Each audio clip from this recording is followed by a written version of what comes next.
তিন দিকে নদী আর একদিকে সমুদ্রে ঘেরা দ্বীপ, যে দ্বীপের যে কোনো প্রান্ত থেকে দেখা যাবে সূর্যোদয় আর সূর্যাস্ত। বঙ্গোপসাগরের বুক চিরে জেগে ওঠা পটুয়াখালীর রাঙাবাড়ী উপজেলার হেয়ার দ্বীপের সৌন্দর্য যে কোনো ভ্রমণ পিপাসু পর্যটকের মন আকৃষ্ট করবে। সবুজ বনায়ন, দীর্ঘ সমুদ্র সৈকত, অতিথি পাখির কোলাহল সহ প্রাকৃতিক মনোমুগ্ধকর এমন দৃশ্য দেখতে চাইলে যেতে হবে হেয়ার আইল্যান্ডে। সাগরকন্যা খ্যাত জেলা পটুয়াখালীর রাঙাবাড়ী উপজেলার চরমন্তস থেকে 5 কিলোমিটার দূরে দ্বীপটির অবস্থান। সবার কাছে হেয়ার আইল্যান্ড নামে পরিচিত হলেও স্থানীয়দের কাছে জায়গাটির নাম চর হেয়ার। এই দ্বীপটির সৌন্দর্য বাড়িয়েছে সবুজ ঘন বনায়ন, রয়েছে বিস্তীর্ণ জলরাশি, সুদীর্ঘ বালুকাময় সৈকত, সৈকতের তটরেখায় ছোটাছুটি করে লাল কাঁকড়ার দল, আছে রং বেরঙের অতিথি পাখির কোলাহল, ঝাউপাতার শো শো শব্দ মোহিত করে ভ্রমণ পিপাসুদের। বিশেষ আকর্ষণ হিসেবে হেয়ার আইল্যান্ডের যে কোনো প্রান্তে দাঁড়িয়ে উপভোগ করা যাবে সূর্যোদয় ও সূর্যাস্ত। ভাগ্য ভালো থাকলে দেখা মিলতে পারে বন্য হরিণেরও। সরকারি বেসরকারি উদ্যোগে যদি হোটেল নির্মাণ আর যোগাযোগ ব্যবস্থা উন্নত করা যায়, তাহলে এই দ্বীপ ছাড়িয়ে যাবে কক্সবাজার বা সেন্ট মার্টিনকেও।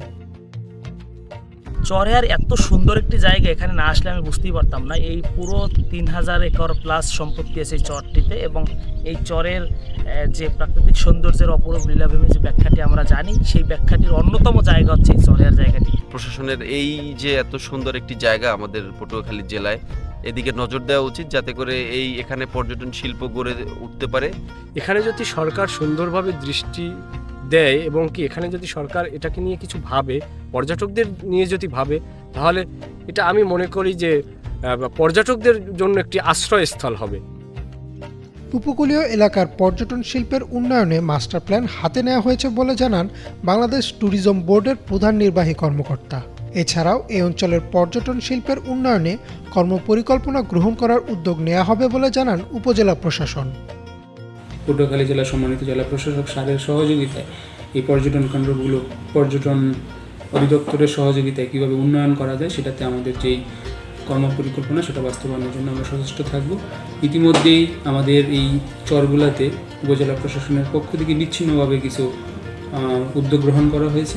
সামনের দিনগুলোতে এই পরিকল্পনা যাতে সমন্বিত থাকে এবং সরকারের অন্যান্য দপ্তরগুলো যাতে সংযুক্ত থাকে, সেটার জন্য আমরা ইতিমধ্যে কাজ করছি। তো আমরা এখানে পর্যটকদের সুবিধার্থে আমরা এখানে বিশুদ্ধ পানির ব্যবস্থা করেছি, সোলার লাইটের ব্যবস্থা করেছি, ওয়াশরুমের ব্যবস্থা করেছি, ইভেন আমরা ব্রেস্ট ফিডিং সেন্টারও করেছি, যাতে ফ্যামিলি নিয়ে অনেকে ছোটো বাচ্চা নিয়ে ঘুরতে আসে, যেন মা তাকে ব্রেস্ট ফিড করাতে পারে, সেজন্য ব্রেস্ট ফিডিংয়ের ব্যবস্থা করেছি। আর আমরা এখানে রেস্টিং বেঞ্চ, ছাতা, দোলনা এগুলোরও ব্যবস্থা করেছি। Community development and health care সেন্টারের সহযোগিতায় আমরা এটার ব্যবস্থা করেছি। হেয়ার আইল্যান্ড ছাড়াও এই উপজেলার নয়নাভিরাম সৌন্দর্যে ঘেরা সোনারচর, জাহাজমারা ও তুফানিয়া নিয়ে পর্যটন জোন করা হলে দেশি বিদেশি পর্যটকদের কাছে দ্বীপগুলো হতে পারে আকর্ষণীয় স্পট। ফলে দেশের দক্ষিণাঞ্চলের পর্যটন শিল্পে যুক্ত হবে এক নতুন দিগন্ত। Desk report, Bangla vision.